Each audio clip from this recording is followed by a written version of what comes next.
오늘 말씀을 나누기 전에 가스펠 찬양을 하나 들으시고 난 뒤에 말씀을 이어가도록 하겠습니다.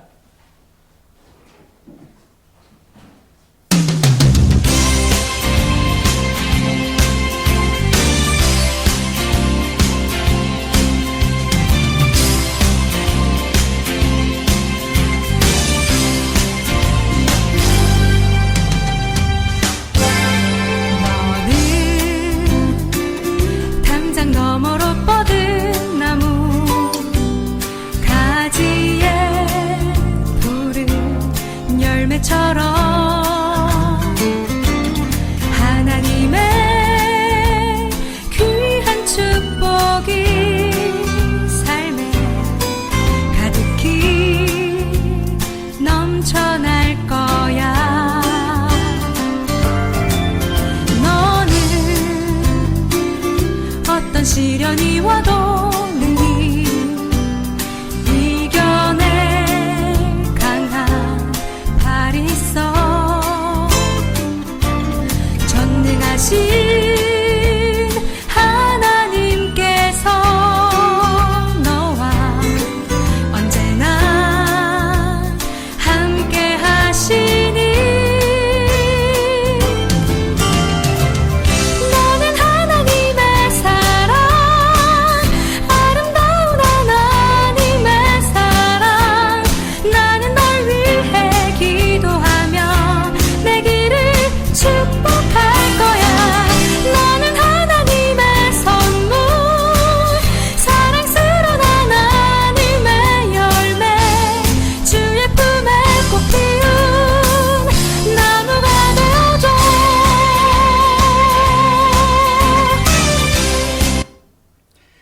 소리엘이라는 가스펠 찬양팀이 20년 전에 발표했던 곡입니다. 제목이 야곱의 축복입니다. 야곱의 축복은, 야곱은 12아들을 축복을 했는데, 근데 이 노래의 내용을 보면 12아들 중에서 단 한 아들인 요셉을 향해서 했던 그 축복을 요약해가지고 노래로 만들었습니다. 12아들이 아니라 한 아들을 향한 축복을 야곱의 축복이라고 했는데, 근데 자세히 야곱의 축복을 들여다보면 이것은 한 아들만을 위한 축복이 아니라 지금까지 했던 모든 축복들을 마치 종합해서 모아놓은 축복 같습니다. 유년 시절에 아마도 보셨을 것, 또 기대하면서 기다리셨을 것 같은데, 성탄절 즈음이면 종합 선물 세트라고 이렇게 갖가지 것들이 다 들어있는 것들 기억나시죠? 이 야곱의 축복이 바로 그런 것 같이 보입니다. 모든 축복의 종합판이자 선물 세트 같은 요셉을 향한 야곱의 축복 속에서 우리를 향한 하나님의 보화를 우리 채굴하러 같이 한번 가보시도록 하겠습니다. 22절을 보면 야곱은 요셉을 향해서 무성한 가지라고 이렇게 축복했습니다. 자, 이 부분에서 좀 특이한 게 있는데 혹시 느끼셨습니까? 아버지 야곱이 지금 요셉을 향해서 너는 무성한 나무 가지 같다라고 지금 그렇게 축복합니다. 좀 특이한 게 느껴지십니까?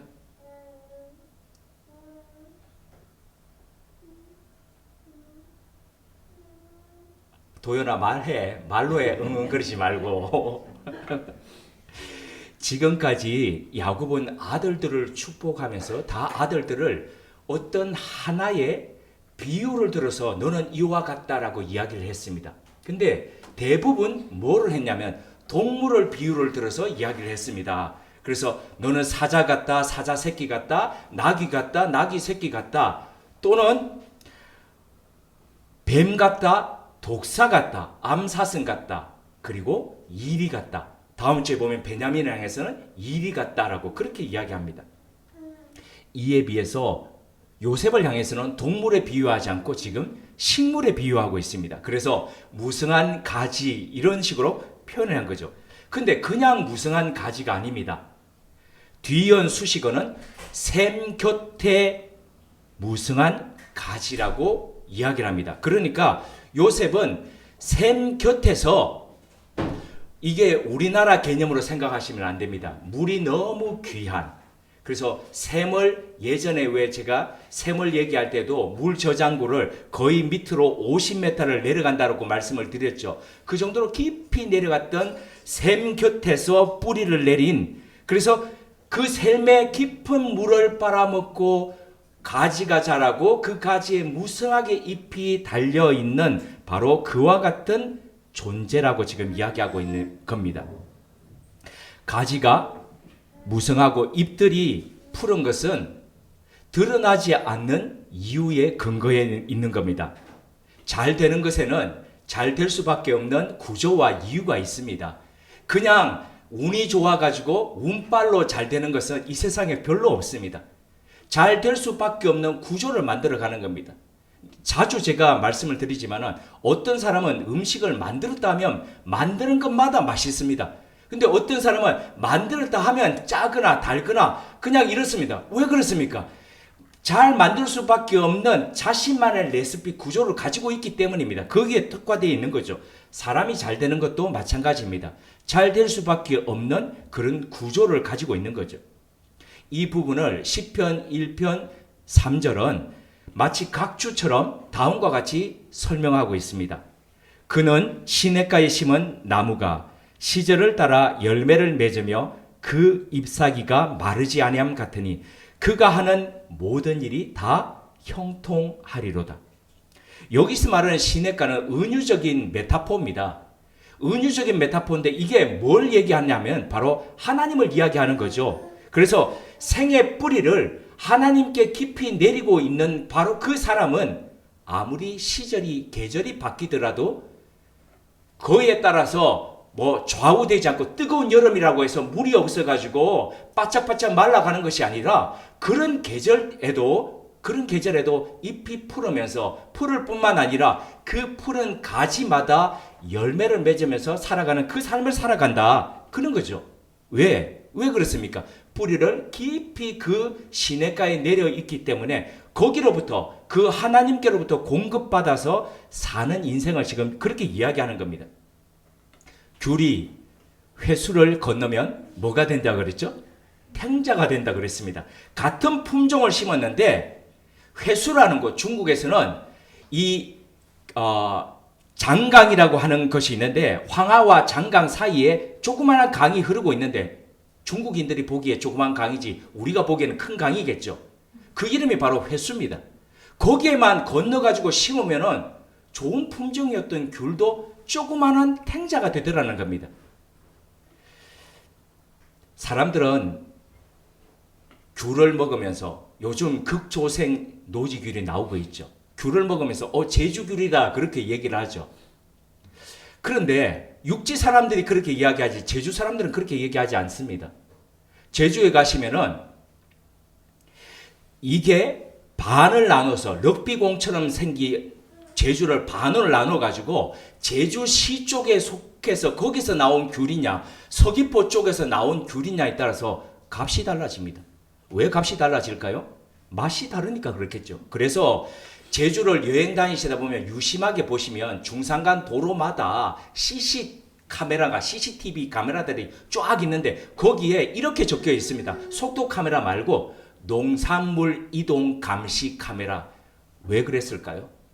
밤에 제주에서부터 귤을 가져와 가지고 박스가리에서 서귀포 귤이라고 파는 그런 업자들이 있기 때문입니다. 그런데 서귀포 내에서 나는 귤이라 하더라도 양쪽 가에서 바람 많은 곳에서 자랐느냐 아니면 중간에 남원처럼 햇빛 많고 바람이 적은 곳에서 자랐느냐에 따라서 또 귤 맛이 달라집니다. 왜 그럴까요? 땅을 어디에 있느냐에 따라 가지고 햇볕을 얼마만큼 받았느냐에 따라서 다르기 때문입니다. 품종이 같은데 맛과 향이 이렇게 달라지는 겁니다. 물과 토질이 다르기 때문이죠. 사람도 마찬가지입니다. 그러므로 아무리 좋은 나무를 하더라도 좋지 않은 토양에 심으면 제대로 자랄 수 없지요. 풍성하고 좋은 열매를 맺을 수 없습니다. 사람 마찬가지라고 말씀드렸죠. 좋은 사람 만나면은 좋은 사람이 돼갑니다. 그래서 부모님들이 자녀들이 아침에 학교에 나갈 때에 이렇게 어릴 때에 기도해 주시지 않습니까? 하나님 오늘도 좋은 만남 가지게 해주십시오. 오늘도 좋은 선생님과 더불어서 좋은 이야기 나누게 하시고 좋은 친구들과 더불어서 좋은 영향 받게 해주십시오. 이렇게 기도하지 않습니까? 남편은 어떤 아내를 만나야 됩니까? 좋은 아내 만나야 됩니다. 아내는요, 좋은 남편 만나야 됩니다. 맞죠? 그죠? 맞습니다. 그런데 우리는 여기서 한 걸음 더 나아가서 한번 생각해 봐야 됩니다. 우리와 같이 사는 배우자, 가족들에게 우리가 좋은 환경이 되고 있느냐 하는 것입니다.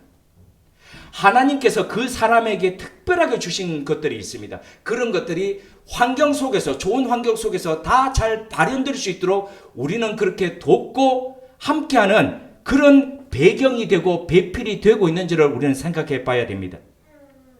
이렇게 말씀을 적용하다 보면 내 곁에 있는 사람의 말과 행동이 내 눈에 거슬리고 내 마음에 걸림이 될 때에 우리는 그게 그 말의 잘못이 아니라 내가 배경이 잘못되고 있고 내가 환경이 잘못되어서 이 사람이 이렇게 가는 것 아닌가 우리는 되돌아볼 필요가 있다는 거죠.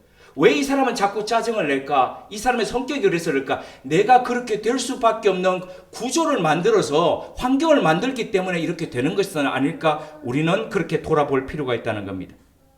그래서 겸허해질 수밖에 없는 거죠. 요셉은 17살에 형들에게 팔려와 13년을 종살이와 감옥살이를 했습니다.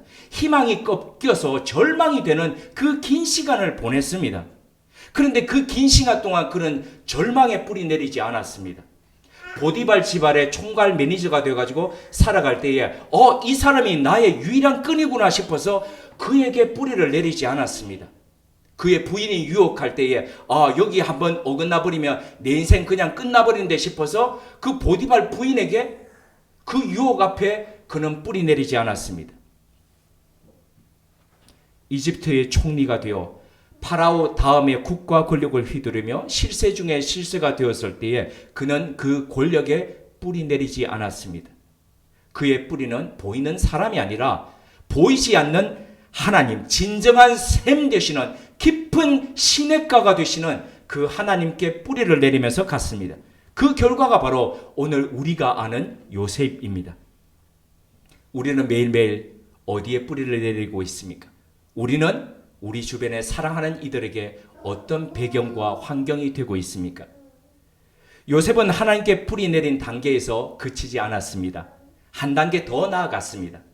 그것은 22절 후반부에 기록되어 있듯이 그 가지가 담을 넘었다는 것입니다.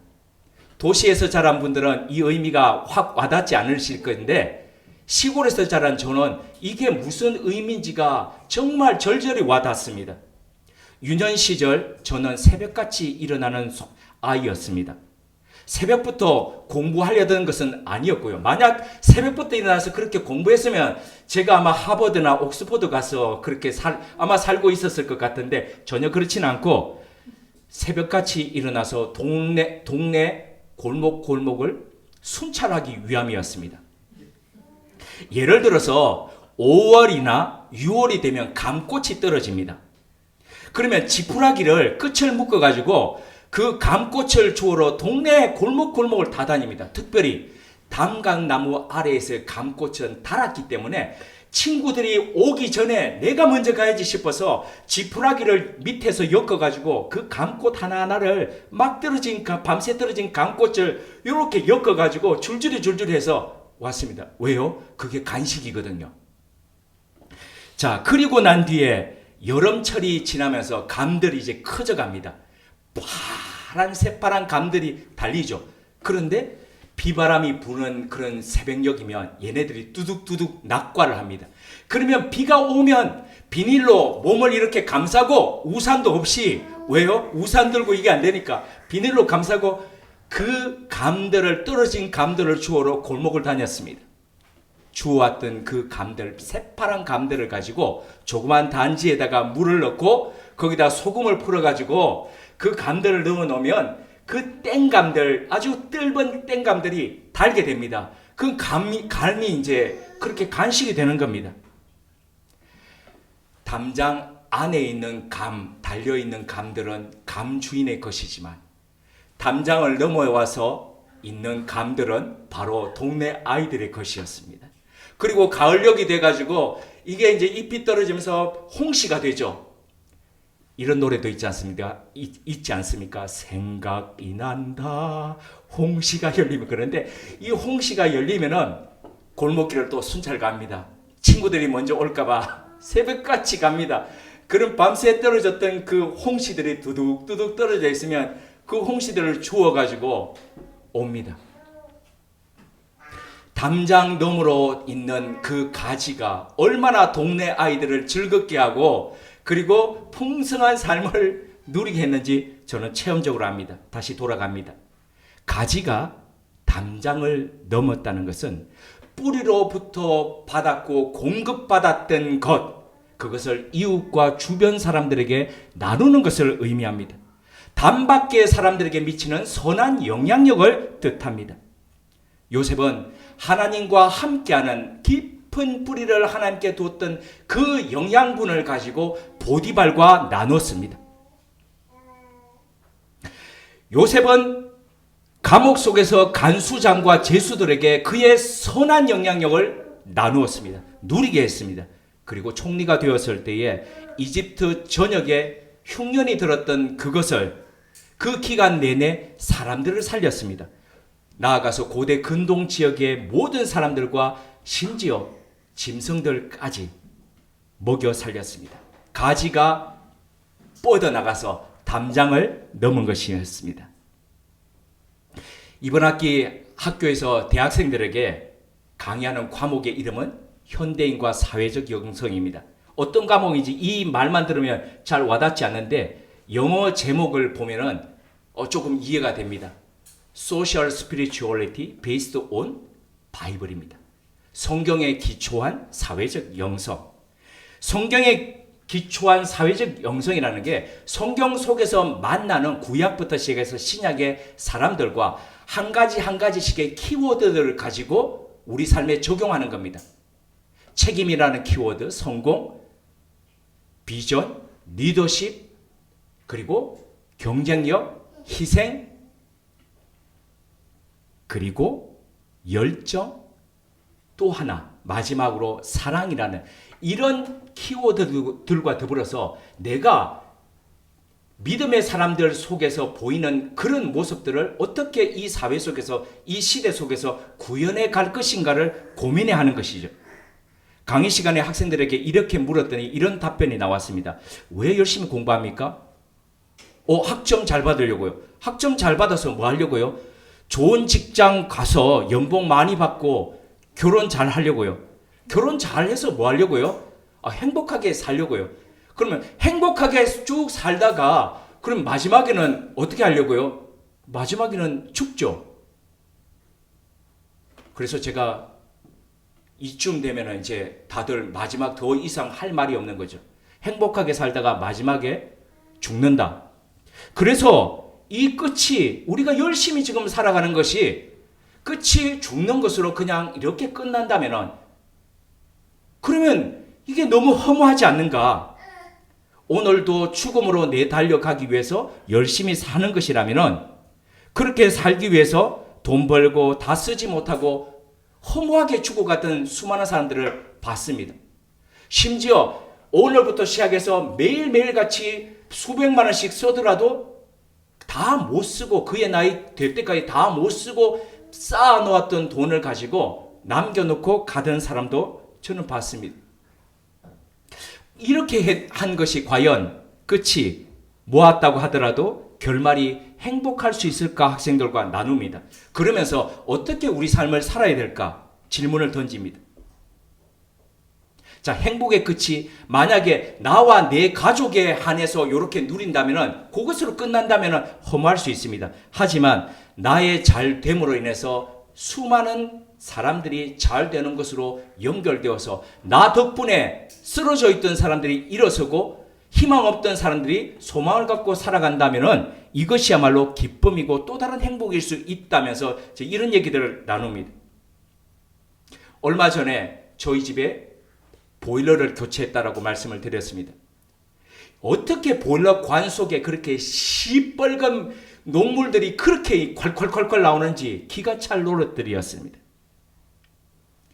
새로 보일러만 바꾸는 것이 아니라 상수도를 연결해야 된다 그래서 차마 지금까지 상수도 연결하지 않던 것, 대문 앞에만 있던 관에 계량기를 달고 상수도까지 연결을 했습니다. 집 앞에 늘 와 있던 그 물을 연결을 했다는 거죠. 그런데 집 앞에 계량기를 달고 집 앞에 대문 앞에서 끌어들인 그 물은 저희 집 바로 바깥에서 오는 물이 아닌 건 알고 계시죠? 무려 수십 킬로 떨어진 팔당댐에서부터 오는 물입니다. 자, 댐이 이렇게 물을 저장하는 것은 내가 이만큼 저장 용량이 된다, 나는 이만큼 물을 가졌다라고 자랑하기 위해서 그렇게 가지는 것이 아닙니다. 파이프를 연결해서 수십 킬로 떨어져 있는 곳까지 사람들을 먹여 살리고 또 동식물들을 살리기 위해서 물을 보냅니다. 그리고 수력 발전해서 사람들의 삶을 밝혀주기 위한 것이죠. 우리가 치열하게 사는 목적, 우리가 열심히 벌고 또 모으는 이유도 바로 이와 같아야 되지 않을까요? 나누고 풍성하게 더하는 것.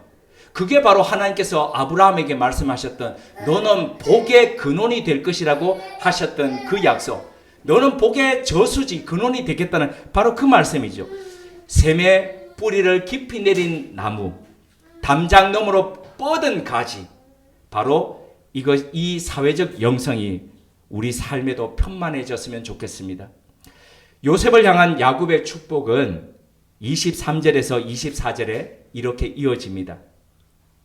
활 쏘는 자가 그를 학대하며 적개심을 가지고 그를 쏘았으나 요셉의 활은 도리어 굳세며 그의 팔은 힘이 있으니 이는 야곱의 전능자 이스라엘의 반석인 목자의 손을 힘입음이라.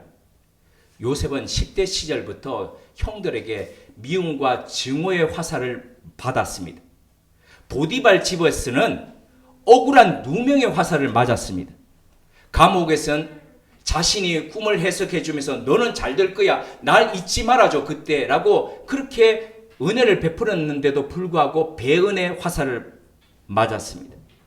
화살은 치명적 살인의 병기이기에 한 번의 화살로도 훅 갈 수 있습니다.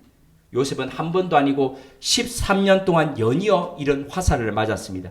하지만 요셉은 그때마다 더 강하게 일어섰습니다. 마치 달구어진 쇠를 두드릴수록 더 단단한 강철로 만들어지듯이 그는 더 굳은 심지의 사람이 되어갔습니다. 야곱은 그 이유에 대해서 이렇게 밝혔습니다. 야곱의 전능자 이스라엘의 반석인 목자의 손을 힘입었습니다. 전능하신 하나님의 손을 내 아들 요셉이 힘입었기 때문에 요셉이 그런 삶을 살았다라고 지금 아버지 야곱이 그렇게 고백하는 겁니다. 그런데 이 고백은 요셉을 향한 설명이기 이전에 아버지 야곱 자신의 고백이기도 했습니다. 전능자라는 그분은, 전능자 그 하나님은 야곱의 생애 고비고비마다 그에게 함께 하셔서 넘지 못할 그 것들을, 고난들을, 환난들을 넘을 수 있도록 해주셨습니다. 그래서 그에게 힘이 되시고 신뢰가 되어주셨던 그 하나님을 향한 고백을 지금 이야기하고 있는 겁니다. 그리고 반석이라는 것은 우리는 흔들림 없는 그 바위돌, 토대를 얘기하지만은 성경에서 이야기하는 반석이라는 단어가 있는데 지금 이 야곱이 요셉을 축복할 때 썼던 것은 반석이라기보다는 돌에 가까운 단어를 썼습니다. 그럼 어떤 의미가 팍 생각나십니까? 아버지 집을 떠나갈 수밖에 없고 도망갈 수밖에 없을 때, 그 고난 몸으로 베델에 이르렀을 때에 천사가 오르락내리락 하는 그 광경을 보면서 나는 너의 하나님이라, 네가 가서 돌아올 때까지 내가 너를 붙들고 지켜줄 것이라고 약속하셨던 그 하나님 앞에서 그가 고백하면서 그가 가지고 있던 기름을 부어서 세웠던 돌기둥이 기억나시지 않습니까? 이렇게 약속에 신실하셨던 바로 그 하나님을 향한 신앙이 지금 들어있는 겁니다. 이런 하나님이 야곱 인생의 목자가 되어 주셨듯이 요셉의 인생을 책임져 주시고 그리고 또 앞으로도 그렇게 해 주실 것이라는 건 지금 그런 이야기를 지금 하고 있는 겁니다. 그 결과가 지금까지 아무리 사람들이 요셉을 향해서 활을 당겨가지고 화살을 꽂았지만 치명적인 아픔을 가했지만 그러나 그때마다도 일어서고 또 일어서고 일어서서 지금 이런 사람이 되어 있다. 지금 그 이야기를 하고 있는 겁니다. 야곱이 고백했던 목자라는 말은 주님께서 말씀하셨던 나는 선한 목자라는 바로 그 말씀이 생각납니다. 선한 목자는 양의 앞에서 양무리 앞에서 인도하면서 양들이 가야 될 곳을 가리킵니다. 그리고 인도해 갑니다. 양무리의 가장 뒤에서 뒤처지는 양들을 돌보면서 그 양들을 앞으로 가도록 그렇게 배려합니다. 그리고 양무리의 중간에서 양의 목소리를 듣고 양의 몸 상태를 살피면서 양의 냄새를 맡아가면서 양을 끝까지 목초지에서 또 목초지에서 우리로 올 수 있도록 돌보는 그 역할들을 합니다. 이와 같은 목자, 전능자, 반석이신 분이 지켜주시는 인생이라면 무엇이 염려되고 무엇이 두렵겠습니까? 25절처럼 위로 하늘의 복과 아래 샘의 복과 젖먹이는 복과 태의 복을 누리면서 살지 않겠습니까? 야곱은 요셉을 향한 이 놀라운 축복을 이렇게 마무리합니다. 26절입니다. 내 아버지의 축복이 내 손조의 축복보다 나아서 영원한 산이 한없음 같이 이 축복이 요셉의 머리로 돌아오며 그 형제 중 뛰어난 자의 정수리로 돌아오리로다. 야곱의 삶이 할아버지 아브라함보다도 더 위대하다고 할 수 있습니까? 할 수 없습니다. 그의 아버지 이삭보다도 더 향기로운 삶을 살았다라고 그렇게 자부할 수 있습니까? 없습니다. 그럼 그럼에도 불구하고 어떻게 내가 지금 하는 축복이 내 선조가 했던 축복보다도 더 크고 더 좋다라고 어떻게 감히 그렇게 이야기할 수 있겠습니까? 비록 문제 많고 불완전한 삶이었지만 그때마다 그를 바로 세워주시고 이겨나가게 하셨던 그 하나님을 자신의 선조 그 어떤 선조들보다도 더 깊이 체험했다는 겁니다. 마치 사도 바울이 이렇게 고백했듯이요. 죄가 많은 곳에 뭐가 더 충만하다고요? 은혜가 충만하다고요. 내가 깊이 죄인임을 느끼면서 살아갈 때에 그 죄인 속에 찾아오셔서 내가 죄인 되었을 때에 나를 이렇게 세워주시고 내가 연약할 때에 나를 붙들어 주셨던 그 하나님의 은총, 주님의 손길을 경험했기에 야곱은 그 어떤 하나님의 사람보다도 더 하나님을 절절히 경험했다는 겁니다. 그 하나님을 절절히 체험했다는 겁니다. 그래서 그런 하나님의 체험이 다른 선조들보다도 더 짙고 농하기에 내가 하는 축복이 내 모든 선조들의 축복보다도 더 높다라고 더 크다라고 그렇게 이야기하는 겁니다. 그러면서 자신이 축복하는 요셉의 삶도 그 하나님께서 지키고 인도해 주실 것이라고 지금 확신하고 있는 것입니다. 이런 하나님의 체험이 신앙의 고백이 우리들 속에 있었으면 좋겠습니다. 아버지가 아들을 축복할 때에 아들아, 내 하나님이 나를 지켜주시고 나를 인도하신 내 하나님이 너의 삶도 그렇게 인도해 주실 것이다. 어머니가 딸을 축복하실 때에 딸아, 내가 인생 살아오면서 나의 삶의 구비마다 나를 지키시고 일으켜 주셨던 그 하나님이 너의 삶도 그렇게 인도해 주실 것이다 라고 하면서 축복해 주시는 그런 삶이 우리 세대와 다음 세대 가운데 연이어서 있었으면 좋겠습니다. 그리하여 아버지의 하나님이 아들의 하나님으로 더 깊이 고백되고 어머니의 하나님이 딸의 하나님으로 더 진하게 고백되는 그 놀라운 체험과 고백이 우리 삶 가운데 편만하게 누리시길 주님의 이름으로 축복드립니다. 함께 기도드리겠습니다. 하나님, 우리 삶도 야곱처럼 다음 세대를 축복하며 사는 삶 되게 하옵소서. 요셉처럼 샘 곁에 깊이 뿌리 내린 무성한 나무 되게 하옵소서. 담장을 넘은 가지 되게 하옵소서. 다른 이들이 쏘아대는 미움의 화살, 누명의 화살, 배은의 화살 속에서도 더 강하게 일어나는 하나님의 손에 잡힌 사람들 되게 하옵소서. 축복의 힘을 아는 사람은, 그 능력을 인정하는 사람은 다른 이들을 축복하며 살아갑니다. 이번 한 주간도 믿음의 눈으로 축복하며 복을 흘러가게 하는 복된 사람으로 승리하게 하옵소서. 예수님의 이름으로 기도드립니다. 아멘.